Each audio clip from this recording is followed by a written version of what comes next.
2025 में green entertainment का एक ड्रामा पाकिस्तान की टेलीविजन स्क्रीन्स पर आया और उस ड्रामे ने आते ही पाकिस्तान की टेलीविजन स्क्रीन्स पर आग लगा दी।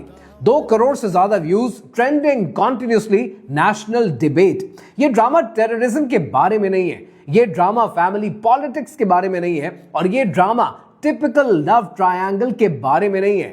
ये ड्रामा हर दूसरे घर की कहानी है, ये ड्रामा हर कपल की रियलिटी है, और ये ड्रामा हर दूसरी औरत का दर्द है। ये ड्रामा है पामाल।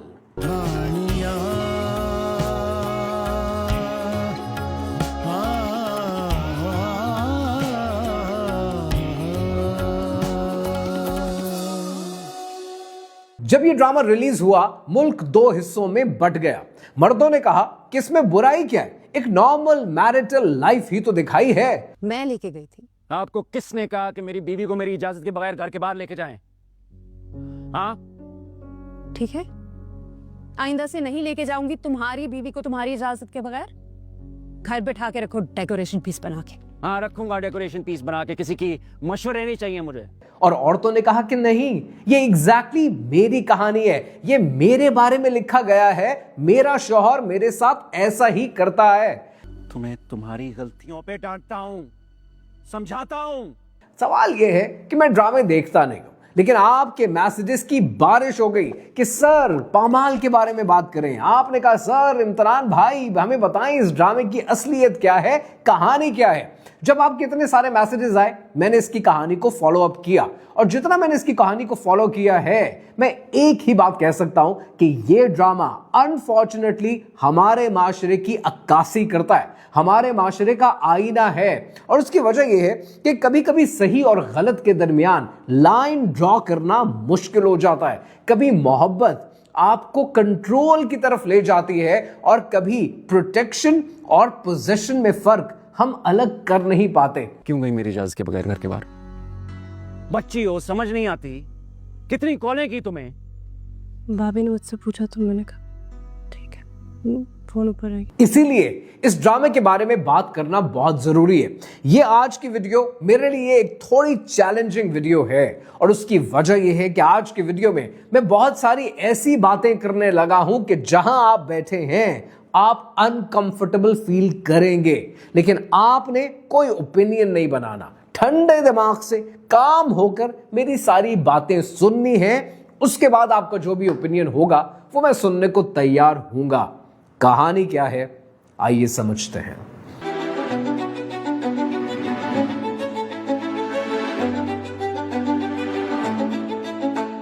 पामाल के बारे में बात करने से पहले 2 कहानियों का सुनना बहुत जरूरी है।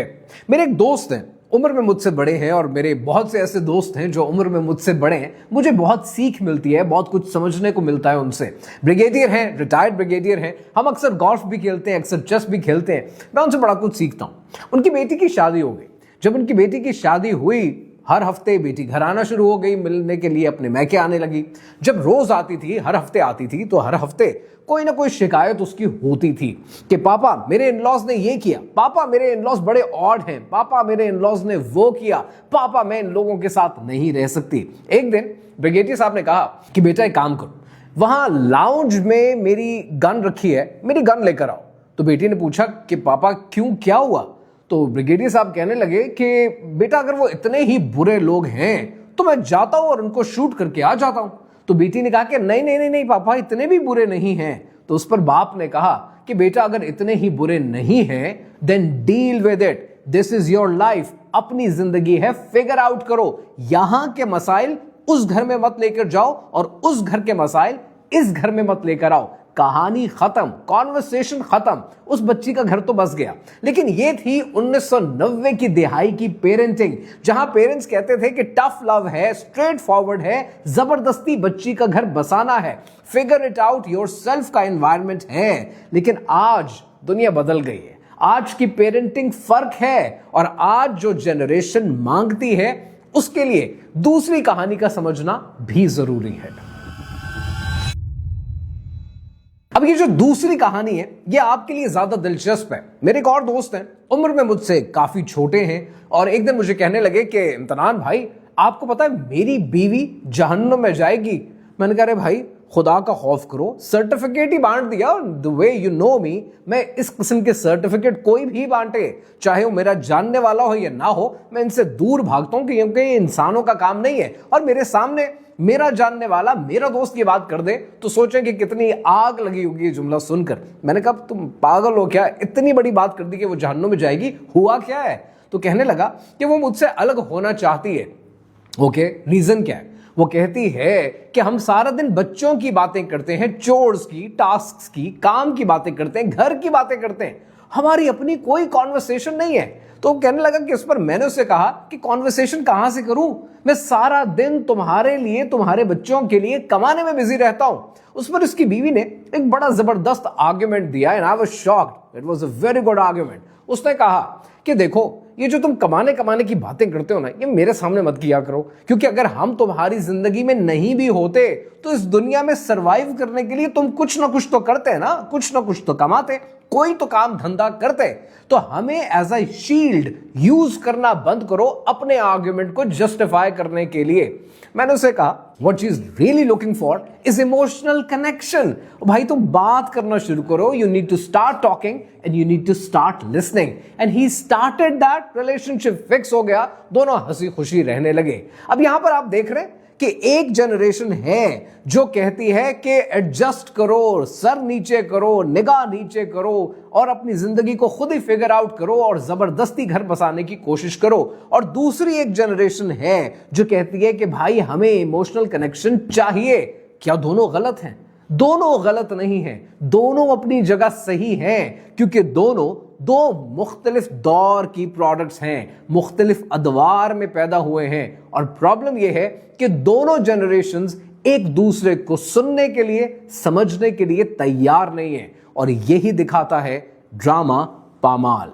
पामाल की लीड कैरेक्टर है Malika, award winning writer, passionate, full of dreams. वो फेरी टेल मैरिज में बिलीव करती है क्योंकि उसने कभी अपने बाप को नहीं देखा, एंड दैट इज इंपॉर्टेंट। और फिर कहानी में एंट्री होती है रजा की।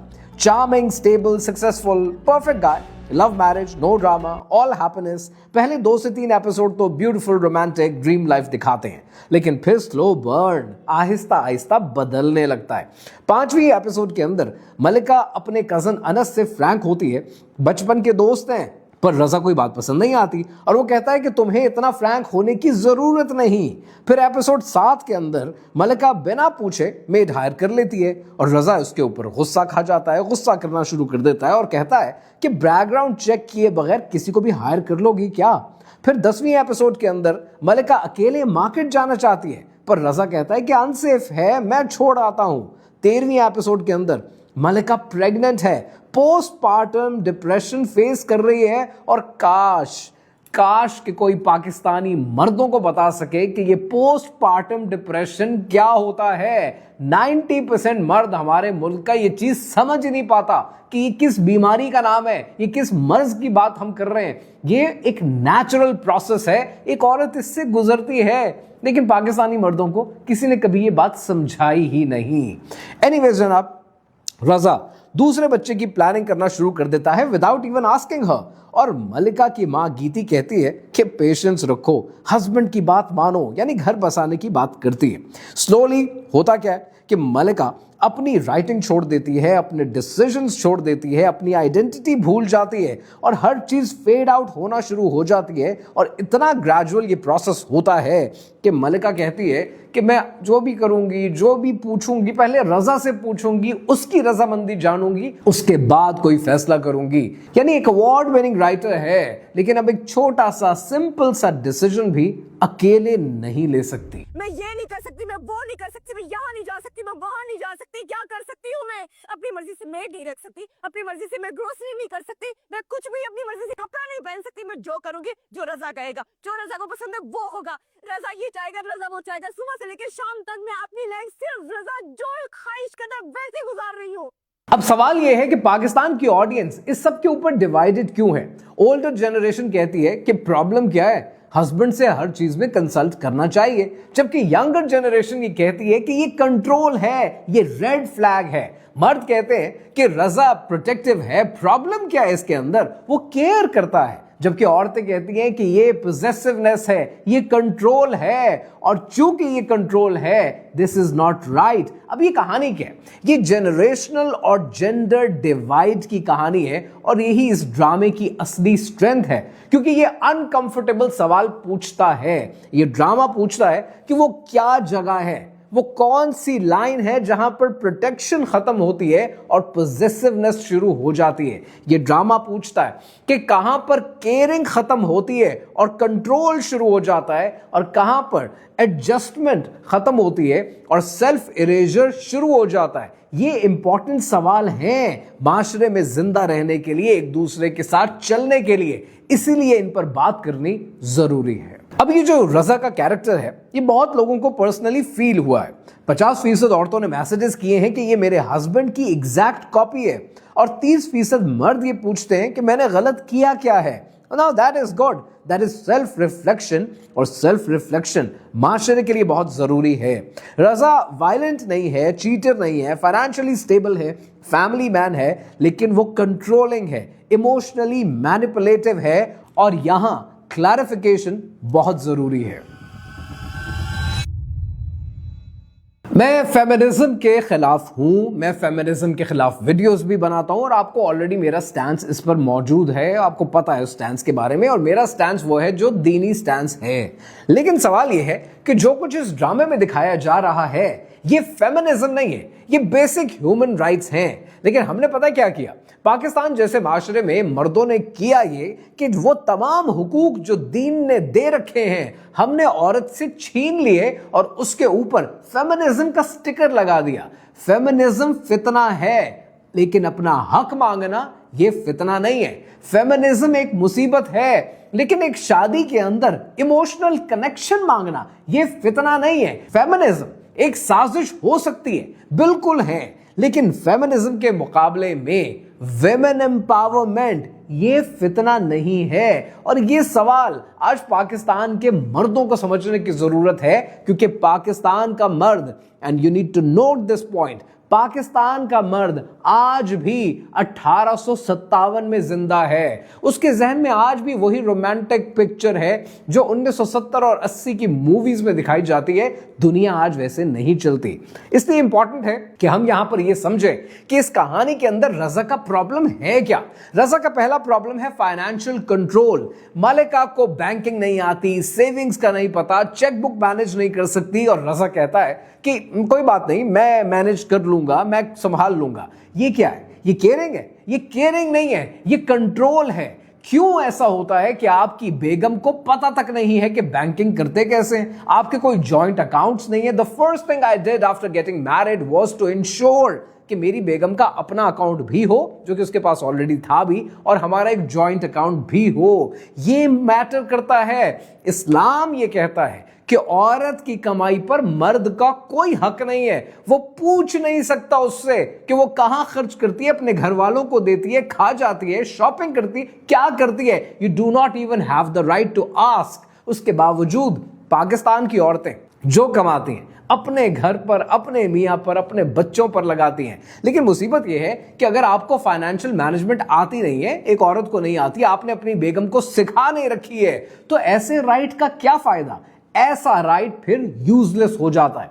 रजा का दूसरा प्रॉब्लम क्या है? रजा का दूसरा प्रॉब्लम है सोशल आइसोलेशन। और एक शादी के अंदर मलिका अपने कजन से नहीं मिल सकती है, वो अपने दोस्तों से नहीं मिल सकती है, उसका लिमिटेड इंटरेक्शन अपनी फैमिली के साथ। और इसके ऊपर रजा का पॉइंट क्या है मलिका के लिए? उसका पॉइंट ये है कि मैं बहुत केयर करता हूं और मैं चाहता हूं कि तुम जो है वो मेरे साथ साथ रहो और हम जो है वो केयरिंग एनवायरनमेंट के अंदर रहें। ये क्या है? ये आइसोलेशन है। आप उसको सारे जहान से काट देते हैं, आप उसको सारे जहान से इंटरेक्शन रोक देते हैं। किस लिए?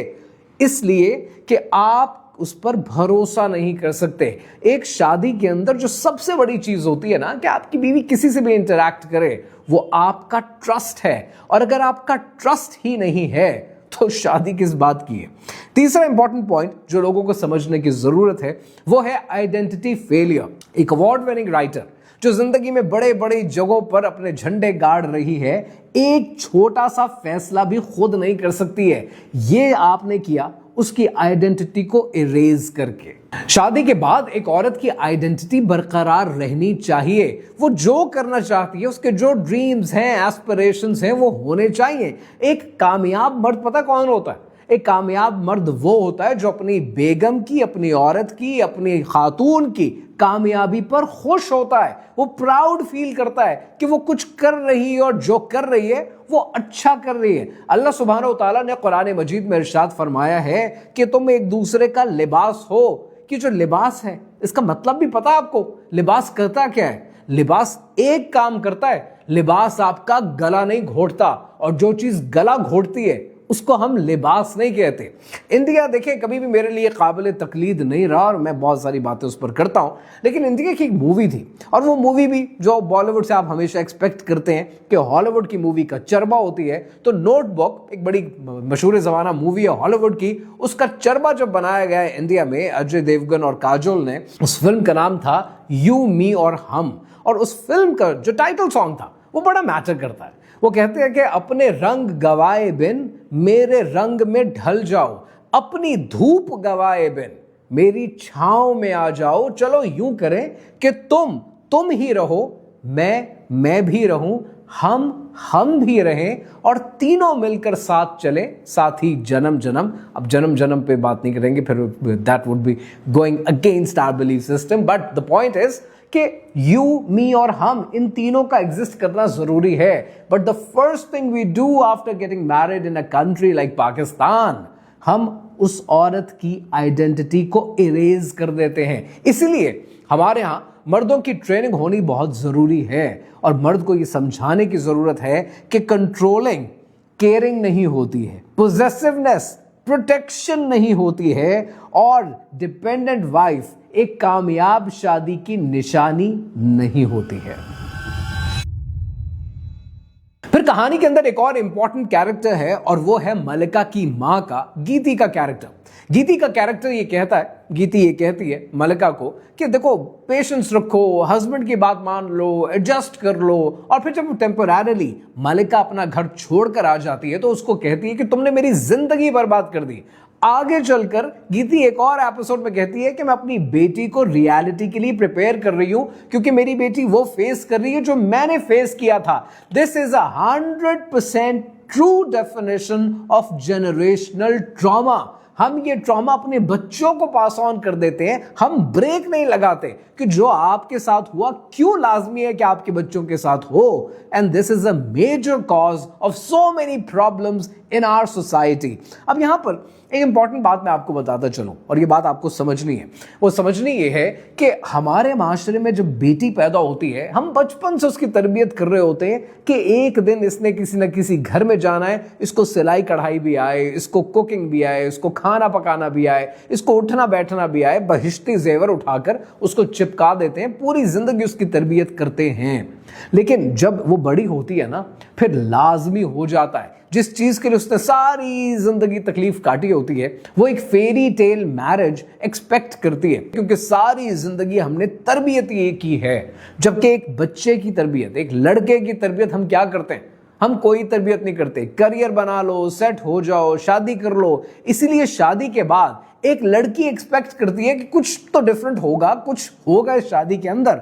लेकिन एक लड़का क्या एक्सपेक्ट करता है? बस शादी हो गई ना, करियर चेक मार्क, इसके अलावा गाड़ी लेनी थी चेक, इसके अलावा शादी थी चेक, बस हो गई शादी, अब मूव ऑन, अब अगला काम क्या है? वो टास्क ओरिएंटेड हो जाता है। यहां पर एक कहानी सुननी बहुत जरूरी है, क्योंकि गीति की मां वो मां है जो आपकी मां है, जो आप लोग हैं। आपने क्या करना है? आपने अपने आप को बदलना, और इसके लिए ये कहानी सुननी बहुत जरूरी है। This a family I know for a long time. उस फैमिली के अंदर लिटरली माँ बाप ने अपने बच्चों की तरबियत, बेटे बेटियों की तरबियत इतनी अच्छी की है, इतनी अच्छी की है कि मैं आपको बता नहीं सकता। लिटरली मैं कभी कभी सोचता हूं कि मेरे बच्चे इतने बड़े होते तो शायद मैं अपनी शादियां भी इनके साथ कर देता, इतने अच्छे लोग हैं। अब इतनी अच्छी तरबियत के बाद जब आप उस खानदान को देखते हैं ना, आप ये सोचते हैं, और अक्सर इंसान बैठा हुआ बहुत कुछ सोचता है, मैं भी सोच रहा होता हूँ, मैं ये सोचता हूँ कि यार उनके कभी बच्चे की नौकरी का प्रॉब्लम है, कभी शादी का प्रॉब्लम है, कभी शादी नहीं हो पा रही है, कभी उम्रें ज़्यादा हो रही हैं, कभी नौकरी में एडजस्टमेंट नहीं हो रही, क्यों प्रॉब्लम्स है इनके साथ। एंड मैं जितना इसके बारे में सोच चुका हूँ, मैं एक नतीजे पे पहुंचा हूं कि एक पर्टिकुलर कॉज है। मैंने उनको ओवर द इयर्स देखा है, मैंने ये देखा है कि जब वो बच्चे बड़े हो रहे थे तो उनको राहे रास्त पर रखने के लिए उनकी माँ ने उन बच्चों को इतनी इतनी सलावातें सुनाई हैं कि आधी शायद कबूलियत के वक्त में कबूल हो गई हैं। खसमानू खानी से लेके तो क्या क्या बातें नहीं कही गई, ऐसी ऐसी बातें, ऐसी ऐसी सलावातें सुनाई हैं कि बच्चा राहे रास्त पे रहे। तो मेरा एक छोटा सा सवाल है और एक छोटी सी गुजारिश है उन तमाम औरतों से जिनके बच्चे बड़े हो रहे हैं और यू वाचिंग दिस वीडियो, कि आप जब बच्चे की तरबियत कर रहे होते हैं, स्पेशली बेटी की, तब ये क्यों कहते हैं कि तुम्हें ये नहीं आता कल को नाक कटाओगी, तुम्हें वो नहीं आता कल को ये हो जाएगा। आप ये क्यों नहीं कहते कि मेरी बेटी जिस घर में जाएगी हमेशा खुश रहेगी, मेरी बेटी जिस घर में जाएगी देखना उसको जन्नत बना देगी, मेरी बेटी को ये आ जाएगा, मेरी बेटी को वो आ जाएगा। आप पॉजिटिव एफर्मेशंस क्यों नहीं देते? अल्लाह सुब्हानहू तआला ने इरशाद फरमाया है, जिसका मफहूम है कि मुझसे अच्छा गुमान रखो, मैं अच्छा ही करता हूं। जब आप नेगेटिव गुमान रखते हैं, बच्चे को बताते हैं तुम्हें चोट लग जाएगी तो उसे चोट लगेगी, ये लॉ ऑफ अट्रैक्शन है। आप ये भी तो कह सकते थे ना कि तुम्हें चोट लग सकती है। ये छोटी छोटी तब्दीलियों से आप अपने घर को जन्नत बना सकते हैं, अपने बच्चों की जिंदगियां संवार सकते हैं, लेकिन हम अपने आप को बदलने के लिए तैयार नहीं है। 18वीं किस्त में एक बार फिर कहानी बदल जाती है कि जब रजा को टर्मिनल कैंसर हो जाता है स्टेज 4 का, और फिर उसे एहसास होता है, उसे ख्याल होता है कि मैंने तो अपनी बीवी को बेसिक लाइफ स्किल्स नहीं दे रखे, ये कैसे इस दुनिया में सर्वाइव करेगी। अब उसको समझ में आता है कि इसके लिए एटीएम कार्ड यूज करना भी इंपॉर्टेंट है, चेक बुक भी इंपॉर्टेंट है, ड्राइविंग भी इंपॉर्टेंट है। अब वो ये स्किल्स देने लगता है, जिस पर फिर पाकिस्तान डिवाइडेड है और बहुत सी ओल्डर जनरेशन कहती है कि हाय कितना अच्छा है, फाइनली इसको एहसास तो हुआ। ये अच्छा नहीं है, ये प्रोटेक्टिव रहा है, ये उसको पोजेसिव करके कंट्रोल में रखता रहा है, and what he is doing now that is a disservice to the marriage. क्यों आपकी बेगम के बैंक अकाउंट्स नहीं है, क्यों उसको ड्राइविंग नहीं आती है, क्यों उसके पास बेसिक सर्वाइवल स्किल्स नहीं है? ये पाकिस्तान के मर्दों आपने करना है। आपने अपने बच्चों को, अपनी बच्चियों को ड्राइविंग सिखानी है। बाइक चलाना सिखा सकते हैं, बाइक चलाना सिखाएं, उनको बेसिक सर्वाइवल स्किल्स दें कि वो इस दुनिया में सर्वाइव कर सकें। और आप अपनी बेगमात के लिए भी कर सकते हैं, दोज हु आर मैरिड, उनको भी ये स्किल्स आने चाहिए। ये बात आज हमारे यहां कोई खुलकर बयान नहीं करता है कि एम्पावरमेंट में और फेमिनिज्म में अलग फर्क है, और ये मर्दों को समझने की जरूरत है कि अगर आप अपनी बीवी को एम्पावर करते हैं तो ऐसा नहीं होगा कि वो आपकी इज्जत नहीं करेगी या आपको छोड़कर चली जाएगी या आपके कंट्रोल में नहीं रहेगी। इसका मतलब ये है कि वो कॉन्फिडेंट बनेगी, वो एम्पावर होगी तो वो डिपेंडेंट नहीं होगी, वो एम्पावर होगी तो जिंदगी के उतार चढ़ाव के अंदर आपका साथ निभा सकेगी। अगर वो एम्पावर्ड होगी तो वो ये करेगी कि कोई मुसीबत आए तो वो इस दुनिया में सर्वाइव करने के काबिल होगी। और ये है दीन, ये है इस्लाम, जिसको कोई खोलकर एक्सप्लेन करता नहीं है। आप उम्महातुल मोमिनीन को देख लीजिए, हजरत खदीजा रजी अल्लाह ताला अन्हा एक कामयाब सक्सेसफुल बिजनेस वुमन थी।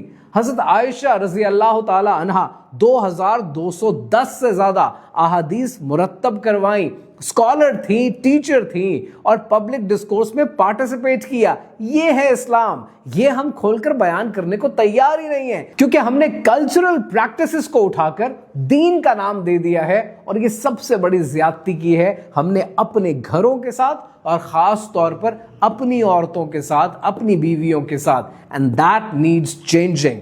मुझे तो ऑनेस्टली ड्रामा देखकर दुख ज्यादा हुआ कि आज 2025 में ये बातें बतानी पड़ रही हैं। आज ये बताना पड़ रहा है इन लोगों को कि आज दुनिया में क्या कुछ नहीं हो रहा। हमारी औरत इवॉल्व कर रही है वक्त के साथ, हमारा मर्द इवॉल्व नहीं करता। इसलिए मैं अक्सर कहता हूं कि औरतें, जो कि सबको पता है कि औरतें जल्दी मैच्योर होती हैं, मर्द लेट मैच्योर होता है। औरत वक्त के साथ साथ मैच्योर होती है और पाकिस्तान का मर्द सिर्फ तब मैच्योर होता है जब इसका दिल टूटता है। उसके अलावा कोई सूरत हाल नहीं होती जब वो मैच्योर हो सके।